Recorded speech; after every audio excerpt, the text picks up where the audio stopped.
we realized that we were in trouble. This boat's getting lower and lower in the water. And we're looking at water all around us. Roger Goodge and his family were miles offshore, in the Atlantic icy ocean, when their boat began to sink. It was incredibly scary, especially for Roger's 5-year-old grandson. He's scared and clinging on to me, and he's afraid he's going to die because he said, "Granddad, DY, are we going to die? I don't want to die. I don't want to die." Roger Goodge is our guest on this episode of GPS God People Stories, and this is the first of 2 parts. You'll be hearing more of Roger's story. On next week's episode, I'm Phil Fleischman. And I'm Jim Kirkland. In this episode, Roger's going to share about the hours his family spent in the water. And Billy Graham will share a story about another man, lost at sea in need of rescue. Nothing less than the outside intervention of that Coast Guard cutter could have saved that man from a terrible, agonizing death. God will intervene tonight in your life and in your heart if you'd like to find out more now about how Jesus can rescue you. You can do so and find peace with God. Not net before we get back into Roger's story. We got something that we're excited to share with you. It's called the Billy Graham Channel, and it's on Sirius XM satellite radio. Starts this Monday, November, and we'll be playing classic Billy Graham messages around the clock in Sirius XM channel. It's all part of our celebration as Mr. Graham begins his year of life. We thought it'd be a fitting time to share a selection of messages from his 7 decades of ministry. They'll play, but only for a limited time, on Sirius XM, the Billy Graham Channel. It starts Monday. God People Stories. Did we have an unforgettable weekend? You can bet we did. Not one I'd ever want to do again. But now that I'm through it, I wouldn't take nothing forward. I'm mourning. The men in the family took their boat about miles out into the Atlantic for a day of deep-sea fishing. Roger's adult children, his son-in-law Rex, and 3 grandsons' ages, were all on board. So, as I was getting ready to piss, then the guys were all hooking up and baiting up and doing the different things, just to drop their lines in the water. And this noise came on, and it just, he stayed on. It was real thrill. And I asked Rex, I said, What is that racket?" And he said, "Well, that's the Bills pump." And I said, "Well, what you doing?" He said, "Well, it's pumping water out of the boat." Or says it's normal to have some water in a boat. But Rex realized something wasn't right. The system that was supposed to pump water out of the boat was actually pumping water into the boat. We realized that we were in trouble. And in about that time, one of the engines cut off.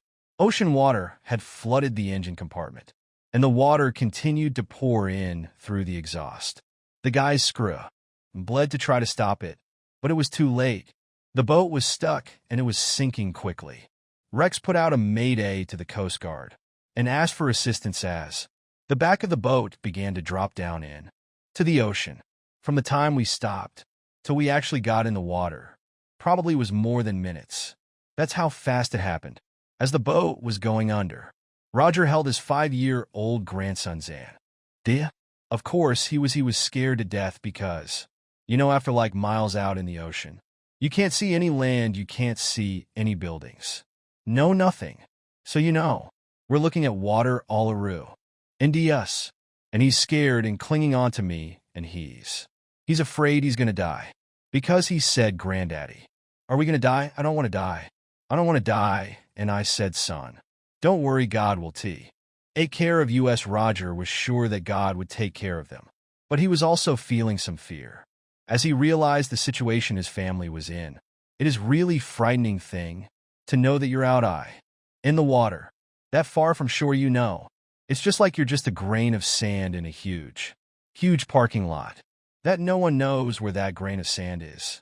But they said they tell you there's 1 grain of white sand out there. In that parking lot, I want you to find it. That's scary when you see the back end of your boat getting deeper and deeper in the water. And you see that water actually where you've been standing. It's a very frightening thing. Thankfully, everyone was wearing a life jacket. Once they were in the water, the gouges were able to stay close to each other by staying near a floating cooler they brought along. And eventually, they used some rope to tie everyone together. And then the boat began to turn about up. And we thought the boat was going to sink because, as the sea, Aubin had filled up. But yet when the back went down, the cabin still had air in it. It would make a sound like it was going to sink. We had like gallons of gas on that boat. So you couldn't stay in the water close to it because it just burned you up.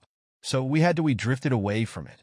We came back to it, I don't really know how far, but it took us over an hour to swim back to it. The boat never did sink completely, so the good just decided to stay close to it, hoping it would make a bigger target for the Coast Guard to spot. From the air, the family was floating with their life jackets, so they didn't need to tread water. Nevertheless, the hours spent in the ocean were physically exhausting. Waves, they don't break at you, like you're standing at the coast or at the beach. They'll always be reeking toward you out there. They're breaking in every direction. You got to constantly keep being strangled on salt water. We were all sunburned. We were dehydrated. We've been jelly. For all of us have been. And jellyfish tongue. And we were surrounded by this gas. Gas if you get gas on your arm or your leg or some. If you don't get it off, it starts burning, starts stinging.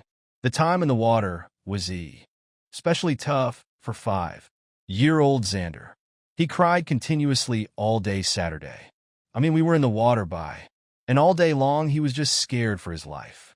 They kept saying, one minute he would say he didn't want to die. Then he'd say he wanted his mama. The child cried, and my older son, so Dad, there was one big gray shark, and he said he came up, and he almost looked like he was looking up at me. And the thing was, of course, they didn't tell us, because they didn't want us to worry about it. And had they told me, how to probably worried about it. Instead, Roger was worrying about something else. As the day went along, he knew that since they were planning to fish all day, his wife wouldn't think to report the guys to the Coast Guard is missing until probably late in the evening. I had a feeling we was gonna swim all night. Well, we swam all night, and when it got dark, it was completely dark because there was no moon up until maybe, and then the only thing we seen was just a very small sliver hold outside ring on about of the moon, but it was enough that it did light it a little. Not a whole lot. It was hard really for me to see my sons in the water. Right around me, so imagine your Roger. He and his family have been fighting jellyfish, stings and waves all day. They're sunburned, tired and dehydrated, and now it's almost completely dark, except for that small sliver of the and the gasoline in the water.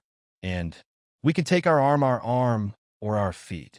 You could see your legs, when you kicked, or you took your arm and swapped it through the water. It made me think of Tinkerbell and Peter Pan. It's got all the sparkly stuff.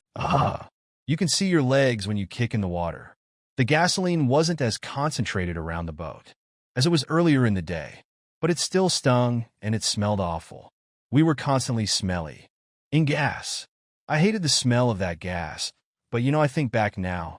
I'm watching this servant, and they're trapped with the enemy all around them. And Elijah either falls asleep, or he's in a very comfort. Abel rest in. The servant says to him, How can you be at ease? Or how can you sleep with the enemy all around us? And Elisha prayed to God that he would open his servant's eyes. God did open his servant's eyes, and he seen they were surrounded by chariots, so far that God had a protection around them, to where they were not going to be harmed, so that gasoline that was stinging them, that they hated was actually like a chariot of fire, says Roger. It was God's way of protecting them. We were in an area where you didn't know how deep it was. You didn't know what was swimming under you. What was swimming around you, you did know there's sharks in the area, just as God protected Elijah, the servant. I think that gas was a bubble around us because fish don't like gas, not a shout of a daub. That protected us just like God used spilled gasoline to protect Roger. And his family. God can protect you too. The Bible says that God is a mighty fortress than ever, present help in time of trouble. Hey, ready to put your trust in God's protection through a relationship with his son. Jesus Christ, you can learn how to do that right now at our website, Find Peace with God. Net, that's Find Peace with God. Net. So, since we're talking with Roger about this whole ordeal, obviously, he survived well. There's a whole lot more to this story, though. And on next week's episode of GPS, you'll hear from Roger and his wife, Kay, about the rescue and some of the amazing things that happened after it, and I think how close I came to losing both my sons, 3 of my 5 grandsons, a son-in-law, and my husband, and it's an overwhelming feeling. And even like now thinking back on it, it brings up how grateful and thankful I am for what God did. You're listening to GPS God People Stories, a production of the Billy Graham Evangelistic Association. A little plane was going from Miami to NASA, and it crashed in the ocean. Billy Graham and the pilot survived the crash, but had blood on his forehead, which attracted sharks, and he spent hours, if you can believe it. He spent hours kicking those sharks away as he was floundering around in the water. After he'd been in the water hours, he saw an aircraft and waved his orange life vest at the aircraft. The pilot spotted him and dropped a smoke canister and radio our Coast Guard cutter that was minutes away and said, "Hurry, there's a guy out there that surrounded the sharks." The Coast Guard cut a cane, and they helped him to scramble up the rope ladder. Nothing less than the outside intervention of that Coast Guard cutter could have saved that man from a terrible, agonizing death. God will intervene tonight in your life and in your heart and take you away from those sharks that want to destroy you. You see, that man didn't need better techniques. He didn't need encouragement. He needed to be saved, and that's your position tonight. You need to be saved, and you can tonight by opening your heart to Christ. Jesus is waiting to save you from your sin, and that is the theme of a new video that we're getting ready to release here at the Billy Graham Evangelistic Association. It's called Flying Blind. It's all about Christians who ignored the warning signs of their sin and faced the consequences. Flying Blind also shows the redemption that comes through Jesus Christ. The film features a message from Franklin Graham and music from Aaron Shoes. It is a great video to share with others, whether they are a Christian or not. If you want to pre-order it for free, check out the website flyingblindvideo.org. That's flyingblindvideo.org. Thanks to Roger Gooch for sharing on this episode of GPS. And as a reminder, part of Roger's story is next week. Thank you for listening. I'm Phil Fleischman. And I'm Jim Kirkland, looking forward to joining you for part of this story on GPS God People Stories. It's an outreach of the Billy Graham Evangelistic Association. Always good news.